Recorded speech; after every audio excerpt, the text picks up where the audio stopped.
fait, j'allais intervenir dans une entreprise par rapport à une intervention de maintien dans l'emploi. Et le poste que j'étais censé étudier et aménager était à l'autre bout du site. Et chaque fois, j'étais accompagné par l'ingénieur HSE qui s'occupe de toute la démarche de prévention dans l'entreprise. Et puis, on discutait sur le trajet parce que c'était un site assez étendu. Et en passant devant un poste de travail, le monsieur m'explique que il prenait en compte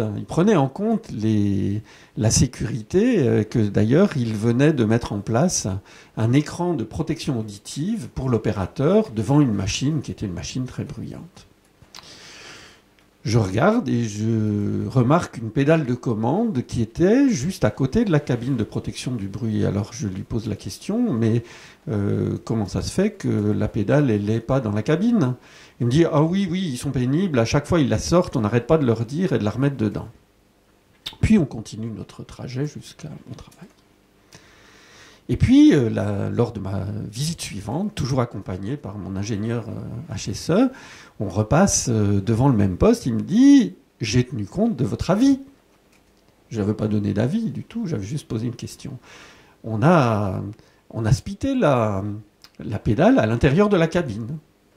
Et en passant devant le poste, je vois l'opérateur qui était avec un pied dans la cabine, tout le reste dehors, et qui était en train de regarder.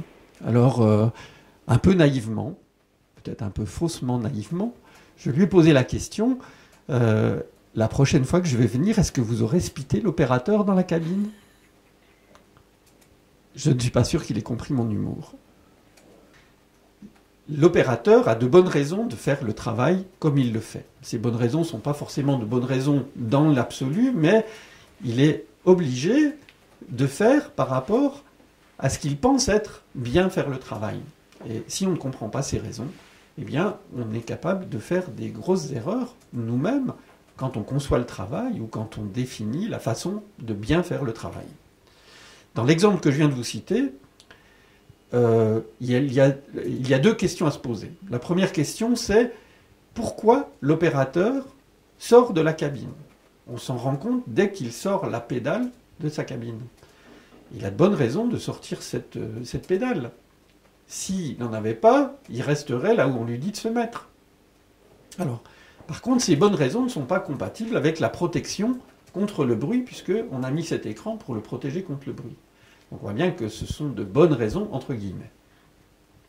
La deuxième question qu'il faut se poser, c'est quelles informations sont nécessaires qu'il ne peut pas obtenir dans la cabine et qu'il est obligé d'aller chercher en s'écartant sur la gauche. Voilà. Alors il va avoir soit besoin de voir quelque chose qu'il ne voit pas bien depuis la cabine, soit d'entendre quelque chose que, justement, la protection anti-bruit l'empêche d'entendre.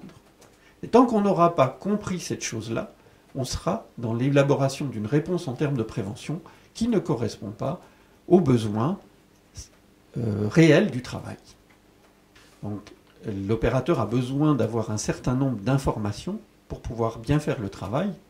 Et si on le prive de ces informations, c'est quelque chose qui peut avoir des conséquences après sur sa capacité même à faire le travail. Et si on n'a pas compris ces bonnes raisons de faire le travail, du coup, on ne fait pas de la bonne prévention ou on ne fait pas de la bonne amélioration des conditions de travail.